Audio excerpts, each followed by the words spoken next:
अस्सलाम वालेकुम friends, welcome to CSS target institute. आज का जो हमारा डिस्कशन का टॉपिक रहेगा वो पीएमएस पंजाब 2023 जो कि हाल ही में जिसकी एडवर्टाइजमेंट आई है पीपीएससी की वेबसाइट पर। इस वीडियो को आपने स्टार्ट से लास्ट तक देखना है, जिसके अंदर मैं बताऊंगा कि अप्लाई का प्रोसीजर क्या है, फ़ी की पेमेंट का मेथड क्या है, इसमें जो कंपलसरी सब्जेक्ट होते हैं वो कौन से हैं, ऑप्शनल सब्जेक्ट हैं वो कौन से हैं, उनका सिलेबस क्या है वो मैं अटैच कर दूंगा कमेंट बॉक्स में या डिस्क्रिप्शन के अंदर। व्हाट वी ऑफर, हम क्या ऑफर कर रहे हैं, कुछ बेसिक डिटेल्स, और लास्ट पे जो हमारा होगा वो होगा जी फ्रीक्वेंटली आस्क्ड क्वेश्चन, यानी कि पीएमएस के बारे में जो जो क्वेश्चन पूछे जाते हैं उनकी बात करेंगे। ऑप्शनल सब्जेक्ट किस तरह से चूज किए जाते हैं उन पे बात की जाएगी। पीएमएस के हवाले से जो जो आपकी कन्फ्यूजन होगी वो मैं आपकी दूर करूंगा। इसके अलावा भी अगर कोई कन्फ्यूजन रह जाती है देन आप मुझे कमेंट बॉक्स में बताएंगे, मैं उनका आंसर कर दूंगा। तो सबसे पहले पीएमएस के हवाले से कुछ बेसिक डिटेल्स पे हम देखते हैं इसको। पीएमएस ने यानी कि पंजाब पब्लिक सर्विस कमीशन ने 43 सीट्स या पोस्ट अनाउंस की हैं। इसकी जो कट ऑफ एज है वो 1 जनवरी 2024 है। ये जो 2023 के एग्जाम थे ये 2023 में नहीं हो सके, जिसकी वजह से ये 2024 के अंदर हो रहे हैं। कट ऑफ एज का मतलब ये है कि जो आपकी एज काउंट होगी वो 1 जनवरी 2024 तक काउंट होगी। अगर आप 1 जनवरी 2024 तक आपकी जो एज है वो 30 से बिलो है then you can apply for this job. Online apply की जो लास्ट डेट है वो 26 फेब है। इसमें सीएसएस की तरह हमने डॉक्यूमेंट्स नहीं सेंड करने होते जिस तरह सीएसएस के अंदर भेजे जाते हैं। इसमें जस्ट हमने ऑनलाइन अप्लाई करना होता है और हमारी रोल नंबर स्लिप आ जाती है और हमने एग्जाम दे देने होते हैं। ठीक है, वो जब डॉक्यूमेंट्स तब डिमांड करते हैं जब आप पास हो जाते हो और उसके बाद आपने इंटरव्यू वगैरह देना हो। सबसे पहले तो आप गूगल पे जाएंगे, ठीक है, या क्रोम पे जाएंगे, वहां पे लिखेंगे पंजाब पब्लिक सर्विस कमीशन या पीपीएससी लिखेंगे। आप उसकी वेबसाइट पर क्लिक करेंगे तो आपके पास ऐसा एक इंटरफेस ओपन हो जाएगा। यहाँ पे ना मैंने दो पिक्चर्स को मर्ज करके यानी कि लगाया है इस स्लाइड के अंदर। जो हाफ स्लाइड ऊपर नजर आ रही है ना, जब आप पीपीएससी की वेबसाइट ओपन करेंगे तो आपको राइट साइड पे अप्लाई ऑनलाइन का ऑप्शन मिलेगा। जैसे ही आप अप्लाई ऑनलाइन पे क्लिक करेंगे तो ये जो नीचे ऑप्शन है ना, ये आपको 5 पोस्ट नजर आ रही हैं, इस तरह के ऑप्शन नजर आएंगे और एक पेज पे अबाउट 10 या 8 पोस्ट नजर आएंगी आपको। जो यहाँ पे सेकंड ऑप्शन है ना, जिसमें लिखा हुआ है 1C 2024 केस नंबर और आगे लिखा हुआ है कंबाइंड कम्पिटिटिव एग्जामिनेशन 2023 पीएमएस, आगे 1000 इसकी फी है जो आपने ऑनलाइन पे करनी होगी। ठीक है, और ये डेट कब, किस डेट को अनाउंस की गई है जी, ये 11 फरवरी को अनाउंस किया गया है और इसकी जो लास्ट डेट है वो 26 है। इसी तरह जो कंबाइंड कम्पिटिटिव एग्जामिनेशन 2023 लिखा हुआ है, आप इसी पे क्लिक करेंगे और एक नया फोल्डर ओपन हो जाएगा या नया एक इंटरफेस ओपन हो जाएगा। जो आपके पास नेक्स्ट पेज ओपन होगा, जो नेक्स्ट इंटरफेस ओपन होगा, स्क्रीन ओपन होगी, वो कुछ यूं होगी। ठीक है, post applying for combined competitive examination, ऐसी लंबी सी डिटेल्स लिखी होंगी। ठीक है, इसमें लिखा हुआ है जी जो पोस्ट फॉर माइनॉरिटीज है वो 11 है, ये 17 स्केल की जॉब है। और जैसे जैसे आप स्क्रॉल डाउन करते जाएंगे लास्ट पे आपको लिखा मिलेगा फी 1000 है, क्लोजिंग डेट ये है, क्वालिफिकेशन सेट इसको आपको देखने की जरूरत नहीं क्योंकि इसके लिए क्वालिफिकेशन आपका जस्ट ग्रेजुएशन होना इनफ है। बस आपने ये स्क्रीन के ओपन होते ही या ये पेज के ओपन होते ही लास्ट पे जो प्रोसीड का आपको ऑप्शन मिलेगा, आपने उस पर क्लिक कर देना है। जैसे ही आप प्रोसीड पे क्लिक करेंगे तो आपको एक नया इंटरफेस मिलेगा, वो कुछ यूं होगा, ऐसा दिखाई दे रहा होगा। नीचे ऑप्शन लिखा हुआ है जी आई कंफर्म दैट, आपने ये जो बॉक्स है इसको फिल कर देना है, टिक कर देना है और अप्लाई ऑनलाइन पे क्लिक कर देना है। जैसे ही आप अप्लाई ऑनलाइन पे क्लिक करेंगे तो एक नया पेज ओपन होगा, उसमें वो आपसे पूछेगा कि अपना जो CNIC नंबर है वो विद डैशेस और विदाउट डैशेस एंटर करें। आपको डैश यहाँ पे एंटर करने की जरूरत नहीं क्योंकि वो ऑटोमेटिकली खुद ब खुद ऐड हो जाएगी। मतलब कि आपने 2 टाइम्स अपना ID कार्ड नंबर यहाँ पे एंटर करना है। देन ये जो प्रोसीड का बटन है ये क्लिकेबल हो जाएगा और आपने इस पर क्लिक करना है। देन आपके पास इस तरह की एक स्क्रीन आ जाएगी जिसमें पूछा जाएगा कि ईमेल एड्रेस क्या है। आप इसमें जो अपना ईमेल एड्रेस लिखेंगे वो बिल्कुल सही होना चाहिए, आपने इसको अच्छी तरह वेरीफाई करना है। और उसके नीचे आपने अपना नंबर लिखना है। नंबर ऐसा होना चाहिए कि वो कन्वर्ट ही ना हो, मतलब कि एक सिम से दूसरी सिम पे कन्वर्ट वाला ना हो। ठीक है, आपने अपना ईमेल एड्रेस और मोबाइल नंबर एंटर करना है और ये दोनों चीजें एंटर करने के बाद देन आपने प्रोसीड पे क्लिक कर देना है। जब आप प्रोसीड पे आप क्लिक करेंगे तो एक नई जो इमेज ओपन होगी, जो स्क्रीन ओपन होगी वो कुछ ऐसी दिखाई दे रही होगी और इसमें जहाँ पे ईमेल एड्रेस जो आपने एंटर किया होगा वो दिखाई दे रहा होगा। यहाँ पे मैंने हाइड कर दिया हुआ है। मोबाइल नंबर भी आपको दिखाई दे रहा होगा।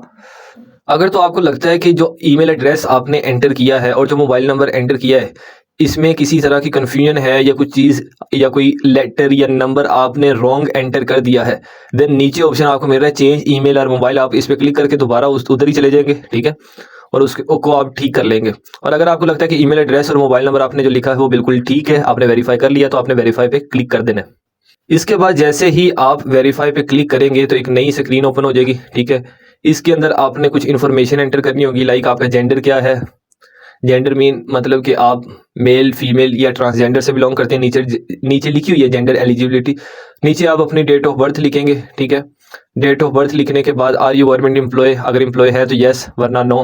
Do you claim to be a special person, क्या आप स्पेशल पर्सन हैं।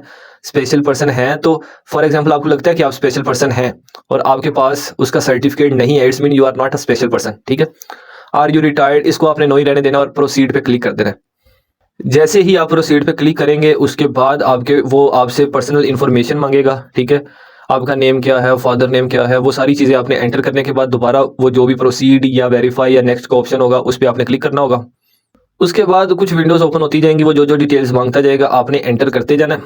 और फिर आप इस तरह का आपके सामने एक स्क्रीन ओपन हो जाएगी जिसमें लिखा होगा ऑनलाइन पेमेंट ऑफ फी। इसमें अबाउट 1 2 3 4 5 पॉइंट्स लिखे हुए हैं, ठीक है। इसमें अगर please pay fee and click the next button to proceed your application, you are advise to view the user manual and videos regarding the online payment of फी।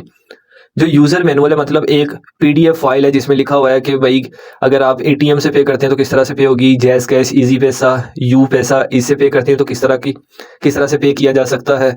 अगर आप वन लिंक से पे करते हैं तो किस तरह से पे किया जा सकता है। इस तरह से उसमें ना A to Z डिटेल्स दी हुई हैं। और यहाँ पे आपको दूसरा ऑप्शन जो क्लिकेबल मिल रहा है फर्स्ट लाइन में वीडियोस का, आप इस पे क्लिक करते हैं तो वीडियो भी मिल जाएगी आपको पीपीएससी की अपनी बनाई हुई कि फी किस तरह से पे करते हैं। तो इतनी लंबी डिटेल्स में जाने की बजाय नीचे आपको नजर आ रहा है ना PSID डिटेल्स, एप्लीकेंट नेम नजर आ रहा होगा, एप्लीकेंट CNIC नंबर नजर आ रहा होगा आपको, ठीक है। आपको अपना मोबाइल नंबर, ईमेल और PSID नंबर। जो PSID नंबर है ना, ये आपने अगर आपका जैज कैश या इजी पैसा है, आपने उसको एप्लीकेशन को ओपन करना है। वहां पे गवर्नमेंट फीस का जहां पे भी ऑप्शन होगा वहां पे जाना है आपने। वहां पे लिखा होगा गवर्नमेंट ऑफ पंजाब GOP, जहां पे GOP लिखा होगा वहां पे जाके आपने ये PSID नंबर लिखना है। तो वो आपकी जो डिटेल्स है उसको फेच कर लेगा और आपने फी पे कर देनी है। और अगर आपका लाइक इजी पैसे, क्योंकि इजी पैसा से मैं पहले खुद भी ट्राई कर चुका हूँ, ठीक है, तो इजी पैसा पे GOP का ऑप्शन नहीं आता। तो इस सूरत में आपने क्या करना है, इस सूरत में आपने गवर्नमेंट फीस में जाना है और आपको एक ऑप्शन मिलेगा EABIANA, EABIANA, मतलब ई होगी उसके बाद हाइफन होगी उसके बाद एबियाना लिखा होगा, उस पर क्लिक करना है, अपना PSID नंबर लिखना है। तो वो तब भी ये डिटेल्स आपकी वो फेच कर लेगा। आपने वो फी जो है वो पे कर देनी है। जैसे ही आप फी पे करेंगे पीपीएससी की, उसी वक्त आपको मैसेज आएगा कि आपकी फी सबमिट हो गई है। आपको मैसेज भी आ जाएगा, आपको ईमेल भी आ जाएगा। उसके बाद आपने दोबारा इसी वेबसाइट पे आना है, नेक्स्ट पे क्लिक करना है और जो बाकी डिटेल्स आपसे वो रिक्वायर्ड हैं वो आपने एंटर कर देनी है। जो बाकी डिटेल्स हैं वो आपने एंटर तो कर देनी है, उसमें सारी चीज़ें आपको पहले से नो हाउ होगी कि किस तरह से फिल आउट करना है। बस ऑप्शनल सब्जेक्ट का थोड़ा सा मैं बताता हूँ कि ऑप्शनल सब्जेक्ट में क्या होगा। जब आपके पास ऑप्शनल सब्जेक्ट आएंगे तो ऑप्शनल सब्जेक्ट, पहली बात जो इसके कंपलसरी सब्जेक्ट होते हैं वो 6 होते हैं, जिसमें इंग्लिश ऐसे है, इंग्लिश प्रेसी एंड कंपोजिशन है, CSS में भी सेम है, पाकिस्तान अफेयर है, इसमें उर्दू है, इस्लामिक स्टडी है और एक जीके का पेपर है। जीके का पेपर जो होता है वो PMS का सबसे टफ तरीन जो पेपर होता है वो जीके का पेपर होता है। इसके जो एस्पायरेंट्स होते हैं, जो कैंडिडेट्स होते हैं, वो तकरीबन सारे के सारे पेपर पास कर लेते हैं, क्योंकि इसमें जो ऐसे होता है उसमें थोड़ी सी लूज मार्किंग की जाती है एज कम्पेयर टू CSS। सिर्फ मतलब कि इतनी लूज नहीं की जाती, बस ये है कि एज कम्पेयर टू CSS इस पे थोड़ा सा हाथ होला रखा जाता है। तो इसके अंदर जैसे CSS के अंदर सबसे टफ तरीन जो पेपर है वो ऐसे का होता है और इसके अंदर जो सबसे टफ पेपर होता है वो जीके का होता है। जीके के अंदर डिफरेंट सब्जेक्ट्स के MCQs आते हैं, ठीक है, वो आपने सॉल्व करने होते हैं। खैर हम ऑप्शनल सब्जेक्ट की बात करते हैं तो यहाँ पे आपको group A B C D E F G 3 और 4 अबाउट 7 ग्रुप्स दिखाई दे रहे होंगे। आपने इन 7 ग्रुप से जस्ट 3 सब्जेक्ट सेलेक्ट करने हैं। कितने सब्जेक्ट? सिर्फ 3 सब्जेक्ट। जैसे ही आप इन 3 सब्जेक्ट सेलेक्ट करेंगे तो आपके टोटल मार्क्स हो जाएंगे 600, ठीक है। तो आपके ये जो 600 मार्क्स हो जाएंगे, इसके लिए बस आपने 3 सब्जेक्ट सेलेक्ट किए, 6 आपके वो कंपलसरी थे। ये जो 3 सब्जेक्ट है ना, इनका डबल एग्जाम होगा, ठीक है। सबसे पहले बात करें तो कॉमर्स लिखा हुआ है ना, कॉमर्स लिखा हुआ है, तो कॉमर्स पेपर 1 और कॉमर्स पेपर 2 होगा, ठीक है। अच्छा, ग्रुप A देख लें जो सब्जेक्ट हैं, ग्रुप B देख लें, group C, group D, E, F, G। इसमें जो भी आपको कन्फ्यूजन हो आप मुझसे पूछ सकते हैं। बस मैं आपको इसमें सिलेक्शन का एक छोटा सा मेथड बता दूं। आपके पास जिसका प्री नॉलेज हो, जिसमें आपने ग्रेजुएशन की हो, आप बस उस सब्जेक्ट को चूज कर लें, किसी तरह का कोई इशू नहीं होगा। बस आपका जो ग्रेजुएशन लेवल का जो भी सिलेबस होगा अगर वो आप कवर कर लेते हैं तो आपका पेपर प्रीपेयर हो जाता है, ठीक है। इसमें कोई हाई फाई बातें नहीं होती, ठीक है। लाइक आपका जो प्रीवियस एक्सपीरियंस है या प्रीवियस डिग्री है या आपका इंटरेस्ट है या आप कह लें कि आपको वो सब्जेक्ट पहले से आता है या आप एज अ टीचर काम कर रहे हैं और आप वो सब्जेक्ट पढ़ा चुके हैं, तो आप उसी सब्जेक्ट को चूज़ करें, ठीक है। बस अब आपका सवाल हो सकता है कि सर ठीक है, मैं ये सारी चीज़ें बातें सारी समझ आ गई हैं। बस हमें ये बताएं कि कौन से ऐसे सब्जेक्ट हैं कि जो हमने चूज़ करने ही नहीं है, चाहे हमारी डिग्री हो या ना हो, ठीक है। तो उसमें मैं आपको रिकमेंड करूँगा सिर्फ 3 सब्जेक्ट जो हैं वो आपने चूज़ कभी नहीं करने, ठीक है। सबसे ज़्यादा जो फेल होते हैं इन 3 सब्जेक्ट के अंदर होते हैं, जिसमें ग्रुप डी के 2 पेपर हैं, जियोलॉजी और जियोग्राफी, और ग्रुप सी का पेपर है स्टैटिस्टिक्स। अगर इससे भी छोटी बात की जाए तो वो है जी ग्रुप डी का जो 15 नंबर और जो 16 नंबर है, जियोलॉजी और जियोग्राफी, बस इन 2 को चूज़ नहीं करना। स्टैटिस्टिक्स में ये होता है कि वो पेपर थोड़ा-सा आप कह लें कि पढ़ने वाले बच्चे के लिए बना होता है। अगर आपको आता है तो आपके मार्क्स अच्छे आते हैं, लेकिन ये 2 पेपर सबसे ज़्यादा आपको फेल करते हैं। बाकी जो मर्ज़ी चूज़ करें, आपको वो विन करवा देते हैं। अब आपका सवाल होगा कि सर ठीक है, ऑनलाइन अप्लाई भी हो गया, फ़ी भी पे कर ली, सारा कुछ हो गया, एग्ज़ाम कब होगा? तो एग्ज़ाम जो है वो 23 ऑफ जून 2024 से स्टार्ट हो रहे हैं। ये जस्ट एक एस्टिमेटेड डेट है, फिक्स डेट नहीं है। बात समझ आ रही है? ये फिक्स डेट नहीं है। इसके अलावा जो फिक्स डेट आएगी वो इससे पहले भी हो सकती है, इसके बाद भी हो सकती है। इससे पहले कितनी होगी इतना बता दूं कि छोटी ईद के बाद ही पेपर होंगे, ठीक है। इतना 90% कन्फर्म है। और जैसे ही फिक्स डेट अनाउंस होगी तो मेरे व्हाट्सएप चैनल पे आपको अपडेट कर दिया जाएगा, यूट्यूब पे भी अपडेट कर दिया जाएगा और व्हाट्सएप चैनल पर भी अपडेट कर दिया जाएगा। इसके बाद है जी व्हाट वी ऑफर, हम क्या ऑफर करने जा रहे हैं, ठीक है। तो इस सेशन में मैं आपको, अगर आप हमारे सीएसएस टारगेट के प्लेटफॉर्म से पढ़ना चाहते हैं, तो ये 3 सब्जेक्ट जो हैं वो मैं ऑफर कर रहा हूँ। पॉलिटिकल साइंस पार्ट 1 और पार्ट 2 जो कि 200 मार्क्स का, यानी कि पेपर 1 और पेपर 2, ठीक है। और इसके बाद पाकिस्तान अफेयर का पेपर 100 मार्क्स का जो कि कंपलसरी है, और जो सबसे टफ एग्जाम है जीके 100 मार्क्स। ये जो हमारे सेशन स्टार्ट होगा वो 11th ऑफ मार्च से स्टार्ट होगा और ये 1.5 मंथ का सेशन होगा, ठीक है। और होपफुली जो हमारा होगा ये आप कह लें कि छोटी ईद तक या छोटी ईद से पहले ये सेशन हमारा कवर हो जाएगा, जिसके अंदर मॉक टेस्ट होंगे, पीडीएफ फाइल्स होंगी, रिकॉर्डेड लेक्चर्स भी भेजे जाएंगे, जूम क्लासेस भी होंगी, फुल लेंथ पेपर भी होंगे, और जब तक आपका एग्जाम नहीं हो जाता तब तक आपको गाइड भी किया जाएगा। इन सब्जेक्ट के हवाले से आपको अगर मज़ीद डिटेल चाहिए, लाइक फीस स्ट्रक्चर क्या होगा, और इसके अलावा आपको कि कौन कौन से टॉपिक होंगे या इस सेशन को किस तरह से लेके जाया जाएगा, ठीक है, क्लासेस किस तरह से होंगी, तो वो प्रॉपर हमने एक प्लान बनाया हुआ है। आप जैसे ही व्हाट्सएप करेंगे तो हम आपको वो प्लान शेयर कर देंगे।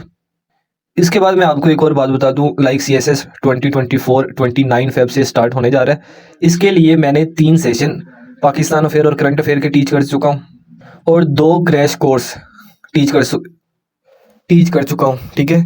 तो जैसे ही आपको प्लान शेयर किया जाएगा, अगर आपको फिजिबल लगता है तो आप रजिस्टर होकर हमारा ये सेशन ज्वाइन कर सकते हैं। इसके बाद लास्ट पे आते हैं जी फ्रीक्वेंटली आस्क्ड क्वेश्चंस, ठीक है। मेरे माइंड में जितने क्वेश्चंस हैं वो मैं क्वेश्चन भी दोहराता हूँ और उनके आंसर भी करता हूँ। इसमें सिर्फ और सिर्फ पंजाब वाले अप्लाई कर सकते हैं ये वाले में, ठीक है, क्योंकि ये पीएमएस पंजाब है। दूसरी बात, एज रिलैक्सेशन मेथड के हवाले से जब आप ऑनलाइन अप्लाई कर रहे होंगे तो आपको वहाँ पे A to Z वो खुद ही गाइड कर देगा कि हाँ आपकी एज लो है या ओवर है, ठीक है। और 4 इयर्स का एक्सपीरियंस रिक्वायर्ड होता है अगर आप क्या नाम है गवर्नमेंट एम्प्लॉय है। ये सारी बातें जब आप ऑनलाइन अप्लाई कर रहे होंगे तो वो जितना भी रेड में आएगा आप पढ़ते जाएंगे, आपको सारी की सारी डिटेल्स खुद ब खुद ही अंडरस्टैंड हो जाएंगी। फिर भी कोई क्वेश्चन होता है तो आप कमेंट बॉक्स में कमेंट करिएगा, मैं आपको गाइड कर दूंगा।